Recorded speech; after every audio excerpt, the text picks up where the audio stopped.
পুৰণা হিচাপ ল'বলৈ সাজু ৰাহুল, হিমন্তৰ ৰাজনীতি খতম কৰিবলৈ কংগ্ৰেছৰ বৃহৎ ব্লুপ্ৰিণ্ট। আগে আগে দেখো হোতা হে কিয়া। প্ৰিয় দৰ্শক, আগন্তুক বিধানসভা নিৰ্বাচনৰ জৰিয়তে ৰাহুল গান্ধীয়ে CM হিমন্ত বিশ্ব শৰ্মাৰ লগত পুৰণি হিচাপ নিকাচ নিষ্পত্তি কৰিবলৈ ওলাইছে। হিমন্ত বিশ্ব শৰ্মাৰ ৰাজনৈতিক জীৱনৰ অন্ত পেলাবলৈ তেওঁৰ নিজৰ ঘনিষ্ঠক এইবাৰ অসমৰ নিৰ্বাচন চম্ভালিবলৈ নিয়োগ কৰিছে। বিজেপিৰ চাণক্য খ্যাত অমিত শ্বাহ সন্মুখত আছে যদিও ৰাহুল গান্ধীৰ টাৰ্গেট অমিত শ্বাহৰ দৃষ্টিৰ পৰা সম্পূৰ্ণ আঁতৰত। কংগ্ৰেছ নেতা ৰাহুল গান্ধীৰ ৰাডাৰত আছে এজন শক্তিশালী বিজেপি নেতা। বছৰৰ আগতে তেওঁ কংগ্ৰেছৰ বিৰুদ্ধে বিদ্ৰোহ কৰিছিল। তেওঁ বাৰে বাৰে ৰাহুল গান্ধীক টাৰ্গেট কৰি লৈছিল আৰু তেনে কৰি তেওঁ প্ৰধানমন্ত্ৰী মোদী আৰু গৃহমন্ত্ৰী অমিত শ্বাহৰ চকুত গুড বয় হৈ পৰিছিল। যিখন ৰাজ্যত পূৰ্বৰ 5টা বছৰ বিজেপিয়ে মুখ্যমন্ত্ৰী পদত অধিষ্ঠিত আছিল, সেইখন ৰাজ্যতে নতুন বিজেপি হিমন্ত বিশ্ব শৰ্মাই পূৰ্বৰ বিজেপিৰ মুখ্যমন্ত্ৰী সৰ্বানন্দ সোণোৱালক উৎখাত কৰি মুখ্যমন্ত্ৰীৰ দায়িত্ব লৈছিল। আৰু মুখ্যমন্ত্ৰীৰ দায়িত্বভাৰ লৈ হিমন্ত বিশ্ব শৰ্মাই তেওঁক কৰা অনুগ্ৰহ পাহৰি প্ৰতিটো ক্ষেত্ৰতে টাৰ্গেট কৰি লৈছিল কংগ্ৰেছৰ যুৱৰাজ ৰাহুল গান্ধীক। কিন্তু প্ৰিয় দৰ্শক, এনে লাগে যেন ৰাহুল গান্ধীয়ে এইবাৰ মুখ্যমন্ত্ৰী হিমন্ত বিশ্ব শৰ্মাৰ ৰাজনৈতিক কেৰিয়াৰ ধ্বংস কৰাৰ পৰিকল্পনা ৰচনা কৰিছে।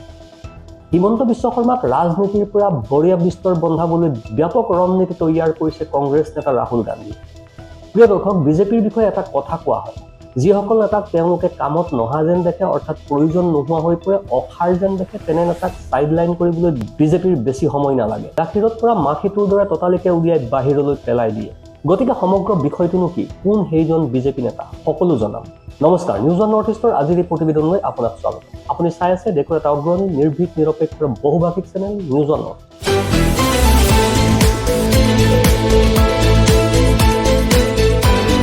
যদি আপুনি এতিয়াও আমাৰ ভিডিঅ'সমূহ চোৱা নাই, লাইক কৰা নাই, ছাবস্ক্ৰাইব কৰা নাই, তেন্তে সোনকালে কৰক, কাৰণ এই চেনেলটো গুডি মিডিয়া নহয়, যাক ক্ষমতাৰ জোৰেৰে সঁচা কথা কোৱাৰ ক্ষেত্ৰত দমন কৰিব পাৰি। নিউজ অন নৰ্থ ইষ্টৰ মাধ্যমেৰে আমি কেৱল বাতৰি সম্প্ৰচাৰ কৰাই নহয়, ইয়াৰ আঁৰৰ প্ৰকৃত সত্যও আপোনাৰ সন্মুখত তুলি ধৰিবলৈ চেষ্টা কৰোঁ, যিবিলাক বাতৰি গুডি মিডিয়াই আপোনাৰ সন্মুখৰ পৰা সদায়ে লুকুৱাই ৰাখে। প্ৰিয় দৰ্শক, সেই বিজেপি নেতাজনেই হৈছে অসমৰ মুখ্যমন্ত্ৰী হিমন্ত বিশ্ব শৰ্মা, অমিত শ্বাহৰ এজন অতি ঘনিষ্ঠ আত্মবিশ্বাস। এতিয়া কংগ্ৰেছে অসমৰ আগন্তুক বিধানসভা নিৰ্বাচন চম্ভালিবলৈ প্ৰত্যক্ষভাৱে দায়িত্ব দিছে সাংসদ প্ৰিয়ংকা গান্ধীক। আচৰিত কথা, কংগ্ৰেছে পূৰ্বতে দেশৰ কোনো এখন ৰাজ্যত স্ক্ৰিনিং কমিটিত গান্ধী পৰিয়ালৰ কোনো লোকক নিযুক্তি দিয়াৰ কোনো নজিৰ নাই। এইবাৰ অসমৰ বিধানসভা নিৰ্বাচনৰ ক্ষেত্ৰত কংগ্ৰেছে নিজৰ ৰেকৰ্ড ব্ৰেক কৰি নিৰ্বাচনী যুদ্ধখন আৰু লক্ষণীয় কৰি তুলিছে। আৰু প্ৰিয়ংকা গান্ধীক সহায় কৰিবলৈ কংগ্ৰেছৰ নেতা ৰাহুল গান্ধীয়ে অসমত এনে এজন কংগ্ৰেছ নেতাক থিয় কৰাইছে, যিজনৰ নিৰ্বাচনী ৰণনীতিৰ সন্মুখত বিজেপিৰ চাণক্য খ্যাত অমিত শ্বাহো এক প্ৰকাৰ বিফল হৈছিল। অমিত শ্বাহে তেওঁৰ সৈতে মোকাবিলা কৰিবলৈ বিভিন্ন কৌশল ৰচনা কৰিছিল যদিও সেইখন ৰাজ্যত বিজেপি পতনহে ঘটিল। সেইজন কংগ্ৰেছ নেতাৰ সন্মুখত অমিত শ্বাহৰ চাণক্য নীতি তাজপাতৰ ঘৰৰ দৰে যে খহি পৰিবই নিশ্চিত। এতিয়া ৰাহুল গান্ধীয়ে প্ৰিয়ংকা গান্ধীৰ সৈতে সেই একেজন কংগ্ৰেছ নেতাকেই গৌৰৱ গগৈক অসমৰ মুখ্যমন্ত্ৰী পতাৰ অংগীকাৰেৰে নিৰ্বাচনী যুদ্ধ ক্ষেত্ৰত প্ৰৱেশ কৰোৱাইছে। প্ৰিয়ংকা গান্ধীৰ সৈতে সেই নেতাগৰাকীয়ে যদি গৌৰৱ গগৈক অসমৰ মুখ্যমন্ত্ৰী পতাত সফল হয়, তেন্তে সেয়া তেওঁলোকৰ বাবে ইয়াতকৈ আৰু সফলতা একো নালাগে। প্ৰিয় দৰ্শক, কংগ্ৰেছে প্ৰিয়ংকা গান্ধীক অসম বিধানসভা নিৰ্বাচনৰ স্ক্ৰিনিং কমিটিৰ অধ্যক্ষ হিচাপে নিযুক্তি দিছে। প্ৰিয়ংকাক উত্তৰ পূব ৰাজ্যৰ দায়িত্ব অৰ্পণ কৰাৰ পাছত আৰু দুজন দিগ্গজ নেতাক দায়িত্ব দি কংগ্ৰেছে নিজৰ উদ্দেশ্য স্পষ্ট কৰি দিছে। বিধানসভা নিৰ্বাচনৰ বাবেও দলটোৱে জ্যেষ্ঠ পৰ্যবেক্ষক নিযুক্তি দিছে। ছত্তীশগড়ৰ প্ৰাক্তন মুখ্যমন্ত্ৰী ভূপেশ ৱাঘেল আৰু কৰ্ণাটকৰ উপ মুখ্যমন্ত্ৰী DK শিৱকুমাৰক। কংগ্ৰেছ দলে ভূপেশ ৱাঘেল, DK শিৱকুমাৰ আৰু ঝাৰখণ্ডৰ প্ৰাক্তন বিধায়ক বন্ধু তিৰ্কীক তাৎক্ষণিকভাৱে কাৰ্যকৰী হোৱাকৈ অসমৰ জ্যেষ্ঠ পৰ্যবেক্ষক হিচাপে নিযুক্তি দিছে। যি সময়ত প্ৰিয়ংকা গান্ধীয়ে ইতিমধ্যে মিছন অসমত সক্ৰিয় হৈ পৰিছে, সেই সময়তে কংগ্ৰেছে DK শিৱকুমাৰ আৰু ভূপেশ ৱাঘেলক অসমত ফ্ৰণ্টলাইন প্ৰক্ষেপ কৰিছে। অসমলৈ কংগ্ৰেছ চৰকাৰ পুনৰ ঘূৰাই অনাৰ বাবে প্ৰিয়ংকা গান্ধী সাজু হৈছে। প্ৰিয়ংকা গান্ধীয়ে যুগুত কৰিছে এক বৃহৎ পৰিকল্পনা। এইসকলৰ লগতে কংগ্ৰেছে অভিজ্ঞ ৰাজনীতিক মধুসূদন মিস্ত্ৰীকো অসমৰ গুৰুত্বপূৰ্ণ দায়িত্ব অৰ্পণ কৰিছে। যদিও গৌৰৱ গগৈয়ে নিজাববীয়াকৈ অসমত এক শক্তিশালী পৰিৱেশ সৃষ্টি কৰিছে, তথাপিও কংগ্ৰেছৰ শীৰ্ষ নেতৃত্বই প্ৰিয়ংকা গান্ধীক সহযোগিতা কৰিবলৈ ভূপেশ ৱাঘেল আৰু DK শিৱকুমাৰক অসমলৈ প্ৰেৰণ কৰিছে। যদিও ভূপেশ ৱাঘেলক কংগ্ৰেছৰ ষ্ট্ৰেটেজিষ্ট হিচাপে ধৰা হয়, তথাপিও তেওঁ নিজৰ চৰকাৰ বচাব পৰা নাছিল আৰু ক'তো নিজৰ ষ্ট্ৰেটেজিত চৰকাৰ গঠন কৰা নাই। কিন্তু DK শিৱকুমাৰৰ পাৱাৰ এইটোৱেই যে কৰ্ণাটক কংগ্ৰেছৰ সভাপতি হিচাপে তেওঁ কেৱল বিজেপিৰ পৰা ক্ষমতা দখল কৰি কংগ্ৰেছক জয়ৰ দিশত আগবঢ়াই নিয়াই নহয়, সিদ্ধাৰামায়াৰ সৈতে বৰ্তমানো সবলভাৱে চৰকাৰ চলাই আছে। অসমৰ জনতাৰ প্ৰতি গৌৰৱ গগৈৰ এপিল, প্ৰিয়ংকা গান্ধীৰ কৰিশ্মা, DK শিৱকুমাৰ আৰু ভূপেশ ৱাঘেলৰ পৰিকল্পনাই তেওঁলোকৰ শক্তিয়ে যে এইবাৰ অসমত কংগ্ৰেছৰ জয়ৰ সূচনা কৰিব ই প্ৰায় নিশ্চিত হৈ পৰিছে।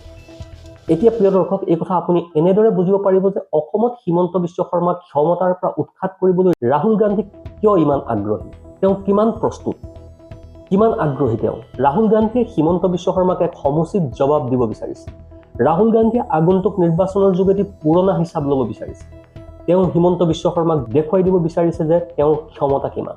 এতিয়া ৰাহুল গান্ধীয়ে যিদৰে অসমৰ ৰাজনৈতিক ক্ষেত্ৰখনত নিজৰ শীৰ্ষ কৌশলীসকলক নিয়োগ কৰিছে, এইবোৰ দেখি শুনি নিশ্চয় উদ্বিগ্নতা বৃদ্ধি পাইছে অসমৰ মুখ্যমন্ত্ৰী হিমন্ত বিশ্ব শৰ্মাই। তেওঁ হয়তো ভাবিবলৈ বাধ্য হৈ পৰিছে যে এইসকলক আকৌ কিয় পঠিয়াইছে অসমলৈ। এতিয়া হিমন্ত বিশ্ব শৰ্মাৰ সকলো পৰিকল্পনা অৰ্থহীন হৈ পৰাৰ দিশে। প্ৰিয় দৰ্শক, DK শিৱকুমাৰক দিয়া অসমৰ দায়িত্ব প্ৰতিহত কৰিবলৈ হিমন্ত বিশ্ব শৰ্মা নিশ্চয় অক্ষম। প্ৰিয়ংকা গান্ধী, DK শিৱকুমাৰে অসমৰ কংগ্ৰেছী ৰাজনীতিৰ গুৰি বঠা ধৰাটো হিমন্ত বিশ্ব শৰ্মাই নিশ্চয় হজম কৰিব নোৱাৰে। কাৰণ কৰ্ণাটকৰ দৌৰত DK শিৱকুমাৰে বিজেপিৰ চাণক্য অমিত শ্বাহৰ কৌশলক নিমিষতে তছনছ কৰি পেলাইছিল। ইতিমধ্যে DKৰ হাতত থকা অসমৰ বাবেও অমিত শ্বাহেই বিজেপিৰ ৰণকৌশল প্ৰস্তুত কৰিছে আৰু এইজন অমিত শ্বাহে DK শিৱকুমাৰৰ ৰণনীতিৰ সন্মুখত পৰাস্ত হৈছে। প্ৰিয় দৰ্শক, DK শিৱকুমাৰ আৰু তেওঁৰ হাতত অসমৰ দায়িত্ব অৰ্পণ কৰাৰ সিদ্ধান্ত বহু ধৰণে ব্যাখ্যা কৰা হৈছে। এটা হ'ল নিৰ্বাচন শেষ নোহোৱালৈকে তেওঁ কৰ্ণাটক চৰকাৰৰ লগতে অসম পৰিচালনা কৰিব লাগিব, অৰ্থাৎ এতিয়াৰ বাবে উপ মুখ্যমন্ত্ৰিত্ব পদৰ কোনো পৰিৱৰ্তন নহ'ব। দ্বিতীয়তে DK শিৱকুমাৰক এটা পৰীক্ষা কৰা হৈছে, য'ত জয়ী হ'লে দলৰ ভিতৰত তেওঁ মৰ্যাদা বৃদ্ধি পাব। আৰু তৃতীয়তে তেওঁক কেৱল ধেমালিৰ বাবে অসমলৈ পঠোৱা হোৱা নাই। ৰাহুল গান্ধীৰ বিৰোধীয়ে কয় যে মুখ্যমন্ত্ৰী সিদ্ধাৰামাইয়াই ভাল খেল খেলিছে। এতিয়া তেওঁ আনকি দেৱৰাজ উৰ্জৰ সৰ্বাধিক দীৰ্ঘদিনীয়া মুখ্যমন্ত্ৰী হিচাপে 792 দিনৰ অভিলেখ ভংগ কৰিছে। এই কৃতিত্ব অৰ্জন কৰাৰ লগে লগে তেওঁ ঘোষণা কৰিলে যে তেওঁ ইয়াত আছে আৰু তাতেই থাকিব। চৰকাৰী অনুষ্ঠানত যেতিয়াই দুয়োকে একেলগে দেখা যায়, তেতিয়াই DK শিৱকুমাৰে প্ৰথমে সিদ্ধাৰামাইয়াকহে কেক খুৱায়। DK শিৱকুমাৰে মুকলিভাৱে সিদ্ধাৰামাইয়াকহে শুভকামনা জনায়। তেতিয়া সিদ্ধাৰামাইয়ে যি ক'লে তাৰ ইংগিত হিচাপে এইটোৱে পোৱা যায় যে DK শিৱকুমাৰ যেন মুখ্যমন্ত্ৰীৰ দাবীদাৰ হৈ পৰিছে। সিদ্ধাৰামাইয়াৰ উভতনি যাত্ৰাৰ যেন কাউণ্টডাউন ষ্টাৰ্ট হৈছে। সিদ্ধাৰামাইয়াই কয় যে মই কিমান দিন ক্ষমতাত থাকিম নাজানো। ৰাজনীতিত থাকিবলৈ ৰাজহুৱা আশীৰ্বাদ অতি প্ৰয়োজন, অপৰিহাৰ্য। জনসাধাৰণৰ আশীৰ্বাদৰ বাবেই মই ইমান দূৰত উপনীত হ'লো। মই নাজানো কিমান দিন ৰাজনীতিত থাকিম। মই ইমান দূৰত উপনীত হৈছোঁ আৰু কৰি যাম। যেতিয়ালৈকে জনসাধাৰণৰ আশীৰ্বাদ থাকিব, তেতিয়ালৈকে মই ৰাজনীতিত থাকিম। কিন্তু প্ৰিয় দৰ্শক, সত্যটো হ'ল DK শিৱকুমাৰৰ অসমলৈ অহাটোৱে ৰাহুল গান্ধীয়ে যে এক প্ৰকাৰে তেওঁ কৌশলত বিশ্বাস কৰে সেই কথা দেখুৱাবলৈ যথেষ্ট। ক'ৰবাত ৰাহুল গান্ধীৰ মতে অসমত DK শিৱকুমাৰৰ উপস্থিতিয়ে হিমন্ত বিশ্ব শৰ্মাৰ ৰাজনৈতিক স্থিতি সম্পূৰ্ণৰূপে বিঘ্নিত আৰু কঁপাই তুলিব। বিচলিত হৈ পৰিব হিমন্ত বিশ্ব শৰ্মা। প্ৰিয় দৰ্শক, কৰ্ণাটকত এতিয়া মুখ্যমন্ত্ৰী সলনি কৰাৰ আলোচনা তুংগত। সিদ্ধাৰামাইয়াৰ সপক্ষে বা বিপক্ষে যিকোনো সময়তে অচিৰেই ঘোষণা কৰা হ'ব পাৰে।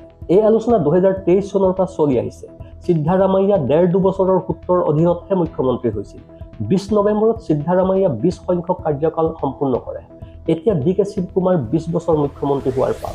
5 বছৰ ধৰি মুখ্যমন্ত্ৰী হৈ থাকিব বুলি বাৰে বাৰে দাবী কৰি আহিছে সিদ্ধাৰামাইয়া। তদুপৰি N ৰাজন্নাৰ দৰে সমৰ্থকে আনকি কৈছে যে সিদ্ধাৰামাইয়াৰ অবিহনে কংগ্ৰেছৰ অস্তিত্ব নাথাকিব। ইয়াৰ উত্তৰত মল্লিকাৰ্জুন খৰ্গেৰ পুত্ৰ প্ৰিয়ংক খৰ্গেই কয় যে কংগ্ৰেছ দলটো কোনো এজন ব্যক্তিৰ দ্বাৰা নহয়, কৰ্মীৰ দ্বাৰাহে পৰিচালিত।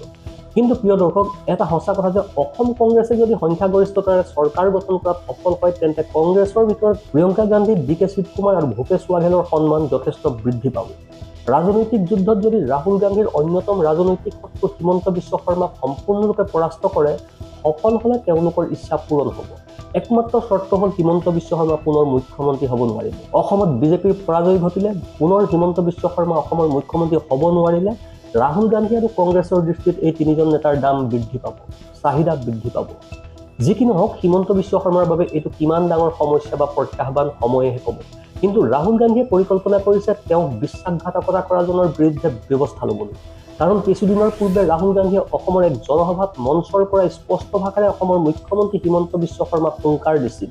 आपके चीफ मिनिस्टर अपने आप को चीफ मिनिस्टर नहीं समझते हैं, असम के राजा समझते हैं। और असम का राजा 24 घंटे कभी अदानी को, कभी अंबानी को आपका धन, आपकी जमीन देने में लगे हुए हैं। मगर अगर आप उनकी आवाज अच्छी तरह सुनोगे, टीवी में अगर आप उनको अच्छी तरह देखोगे, तो आपको पता लगेगा कि आवाज के पीछे डर है। बड़ी बड़ी बातें करते हैं, चिल्लाते हैं, मगर आप आज जाकर टेलीविजन पे उनका चेहरा देखना, उनकी आवाज सुनना और आपको दिखेगा कि उनकी आवाज में, उनके दिल की गहराई में डर है, क्योंकि वो जानते हैं कि एक ना एक दिन कांग्रेस के जो बब्बर शेर हैं उन्हें पकड़ के जेल के अंदर डाल देंगे।